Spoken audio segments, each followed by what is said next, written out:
Hi students, welcome to Drona. First of all, let me introduce myself. I'm CA Pavan Kumar, faculty for Law and GST. And today's session we are going to get a quick revision of the first chapter, that is Introduction to GST. And follow our YouTube channel, Instagram and Facebook. And if you have any doubt, give your question or any doubt in our Instagram and Facebook, I will give an answer.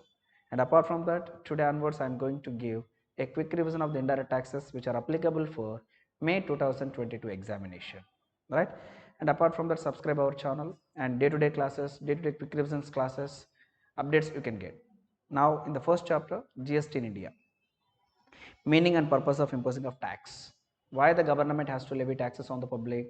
As we know, government has to provide various socio-economic benefit services to the public. For providing of those benefits to the public, government need a fund. For that reason, government levying taxes on the public. And the differences between direct tax and indirect taxes. Direct tax concern. Incidence and impact will be lies on same person. But whereas indirect tax concern, incidence lies on one person, impact will be lies on another person. Is it? Suppose restaurant ki వెళ్ళామనుకోమా, bill 1000 rupees అయితే 50 rupees GST అనుకోండి, 1050 rupees మీరు pay చేస్తారు. ఎవరికి? Hotel పర్సన్కి. Hotel person 1000 rupees తన పాకెట్లో పెట్టుకొని 50 రూపీస్ గవర్నమెంట్కి ఇస్తాడు. రైట్. హోటల్ పర్సన్ గవర్నమెంట్కి ట్యాక్స్ పే చేయాలి, కానీ తన పాకెట్ నుంచి పే చేయలేదు, మీ దగ్గర నుంచి కలెక్ట్ చేసి పే చేశారు. సో హోటల్ పర్సన్ మీద ఉన్నది ఏంటో అంటే ఇన్సిడెన్స్ అమ్మ, లయబిలిటీ టు పే. అండ్ మీ మీద ఉన్నది ఏంటి? Impact, liability to bear. ఇలా ఉంటుంది ఇండైరెక్ట్ ట్యాక్సెస్. మరి డైరెక్ట్ ట్యాక్స్ అనేది ఎలా ఉంటుంది అని అంటే, మనం చెప్పుకున్నట్టుగా ఇప్పుడు హోటల్ పర్సన్కి ఎంత వచ్చాయి డబ్బులు? 1000 రూపీస్ వచ్చాయమని. అందులో తన ఎక్స్పెన్సెస్ అన్ని తీసిన తర్వాత ఎంతైతే ఇన్కమ్ వస్తుందో దాని మీద ఇన్కమ్ ట్యాక్స్ కట్టాలి. మరి ఇప్పుడు ఆ ఇన్కమ్ ట్యాక్స్ కట్టేటప్పుడు రెస్టారెంట్ పర్సనే కట్టాలి, తన పాకెట్ నుంచే కట్టాలి. అంటే ఇన్కమ్ ట్యాక్స్ పే చేసేటప్పుడు incidence and impact both will be lies on the same person. And the third one, need for GST in India and taxes are that are subsumed in GST. Right. ఎందుకు మనకు జిఎస్టీని introduce చేయాల్సి వచ్చింది అని అంటేను, ప్రీవియస్గా ఉన్నటువంటి various administrative reasons జిఎస్టీని introduce చేయడానికి లీడ్ అయ్యాయమ్మా. Suppose before 1/7/2017, if any manufacturer intended to start the business in India is supposed to pay excise, service tax, VAT, CST, and apart from that he has to obtain separate registration for each and every tax. 1/7/2017 ముందుకు రకరకాల ట్యాక్స్ల పర్పస్కి separate registrations, వాటి separate returns, ఏదైనా problem జరిగితే separate departments, separate penalty, separate interest, separate prosecution, ఇలాంటివన్నీ ఉండేటివమ్మ. But GST వచ్చిన తర్వాత ఏంటి, ఇవన్నీ ఒకే ట్యాక్సెస్గా మారడం వల్ల ఒకే ఏదైనా కట్టాల్సి, రిజిస్ట్రేషన్ అంటే ఒకటే రిజిస్ట్రేషన్, ఒకే ట్యాక్స్ కట్టాలి. ప్రాబ్లం జరిగితే ఒకే డిపార్ట్మెంట్, ఒకవేళ పెనాల్టీ అయితే ఒకటే పెనాల్టీ. దీనివల్ల బిజినెస్ పర్సన్కి టైం సేవ్ అవుతుంది కదమ్మా. సో ఇలాంటి రీజన్స్ జిఎస్టీని ఇంట్రడ్యూస్ చేయడానికి లీడ్ చేశాయి. అండ్ అపార్ట్ ఫ్రమ్ దట్ అప్పట్లో ఉన్నటువంటి డ్రాబ్యాక్స్ చాలా ఉన్నాయమ్మా. వేరే స్టేట్ నుంచి మనం గూడ్స్ పర్చేస్ చేసి తెచ్చుకుంటే సిఎస్టీ పే చేసేవాళ్ళం, అది ఇన్పుట్ ట్యాక్స్ రేట్గా ఇచ్చేవాళ్ళు కాదు. అండ్ ఎక్సైజ్ డ్యూటీ అనేది మ్యానుఫ్యాక్చరర్స్కి మాత్రమే క్రెడిట్గా వచ్చేది, ఇంకెవరికి క్రెడిట్ వచ్చేది కాదు. అండ్ స్టేట్ లెవెల్లో ఉన్నటువంటి ట్యాక్సెస్కి ఒక ట్యాక్స్కి ఇంకో ట్యాక్స్కి సెట్ ఆఫ్ చేసుకునే ఆపర్చునిటీ కూడా ఇచ్చేవాళ్ళు కాదమ్మ. ఇలాంటివి drawbacks.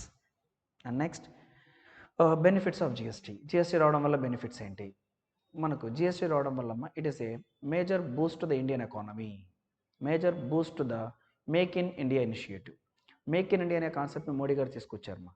But different types of taxes ఉన్నప్పుడు బిజినెస్ పర్సన్స్కి అది అడ్వాంటేజ్గా ఉండదు. So that one nation one tax అనే కాన్సెప్ట్ని తీసుకురావడం వల్ల మేక్ ఇన్ ఇండియా అనే కాన్సెప్ట్కి మేజర్ బూస్ట్ ఇవ్వడం జరిగింది. అండ్ దాంతోపాటు by introducing of GST we are in a position to establish an integrated taxes, an integrated of country. Reason, ఇంతకుముందు ఒక స్టేట్లో ప్రొడ్యూస్ చేసినటువంటి గుడ్ ఇంకో స్టేట్లో ప్రొడ్యూస్ చేసినటువంటి గుడ్తో కాంపిటీషన్ ఇవ్వడానికి ఛాన్స్ ఉండేది కాదు. Reason, state level of taxes వేరువేరుగా ఉండేటివి. అంటే ఒక స్టేట్లో ప్రొడ్యూస్ చేసిన గుడ్కి ఇంకో స్టేట్లో ప్రొడ్యూస్ చేసిన గుడ్కి కంపేర్ చేస్తే హ్యూజ్ ప్రైస్ వేరియేషన్ ఉండేది. Reason, different taxes and different tax rates. But present ఎప్పుడైతే టోటల్గా మనకు ఇండియా మొత్తం ఒకే రేట్ ఆఫ్ జిఎస్టీ ఉండడం వల్ల we are able to create an integrated nation. దానివల్ల ఏంటి, ఇండియాలో ప్రొడ్యూస్ చేసినటువంటి గుడ్ ఎక్కడి నుంచి ఎక్కడికైనా తీసుకెళ్ళి అమ్ముకోవచ్చు అండ్ వరల్డ్ మార్కెట్తో కాంపిటీషన్ ఇవ్వడానికి ఛాన్స్ కుదురుతుందమ్మా. Those are the benefits. And genesis of GST in India concern, మనకు 2004లో అరౌండ్ కేల్కర్ టాస్క్ ఫోర్స్ అప్పట్లో ఉన్నటువంటి కాంగ్రెస్ గవర్నమెంట్కి మనకు ఫుల్లీ ఇంటిగ్రేటెడ్ జిఎస్టీ కావాలని సజెస్ట్ చేస్తే అప్పట్లో ఉన్నటువంటి ఫినాన్స్ మినిస్టర్ పి చిదంబరం గారు 2010 నుంచి మనం జిఎస్టీ ఇంట్రడ్యూస్ చేయబోతున్నామని అనౌన్స్ చేశారు. But due to various reasons the government unable to introduce the GST. But finally, in the year of the 2013, NDA government taken an initiation for introducing of the GST, and thereupon GST came into the force with effective from 1/7/2017. And next, constitutional provisions.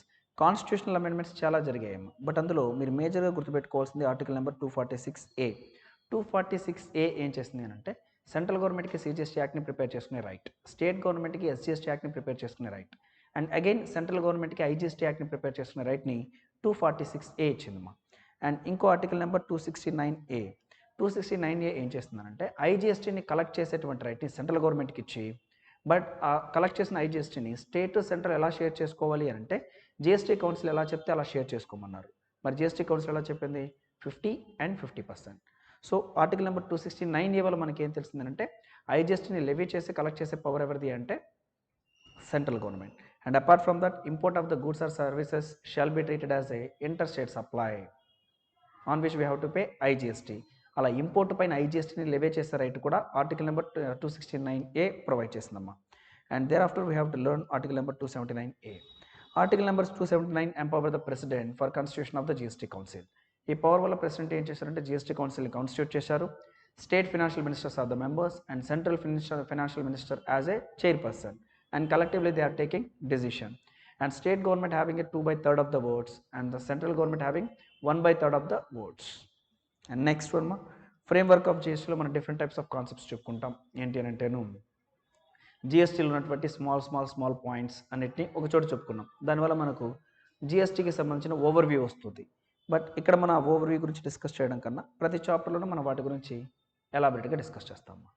And the last point, body of జిఎస్టీలో as we know జిఎస్టీలో ఎవరి ద్వారా ఎలా constitute చేయబడిందంటే central state వీళ్ళందరూ కలిసి, that is nothing but GST levied by the central and state. So for the purpose of introducing of the GST, and central and state collaboration is required, and for that purpose all those laws has been amended and concerned states consent has been taken. And what is సంబంధించి circulars అంటే ఏంటి, notifications అంటే ఏంటి అనేవి మనం ఇక్కడ discuss చేస్తాం. And apart from that ఈ చాప్టర్లో ఇంకో కాన్సెప్ట్ గుర్తుపెట్టుకోవాల్సింది ఏంటంటే ఎవరి గురించి మాట్లాడుకోవాలి అంటే GST అన్నమాట, goods and service tax network. It is one of the tremendous change in indirect tax structure. ఇంతకుముందు సెంట్రల్ ట్యాక్సెస్ ఇన్ఫర్మేషన్ స్టేట్ దగ్గర ఉండేది, స్టేట్ ట్యాక్సెస్ ఇన్ఫర్మేషన్ స్టేట్స్ దగ్గర ఉండేది.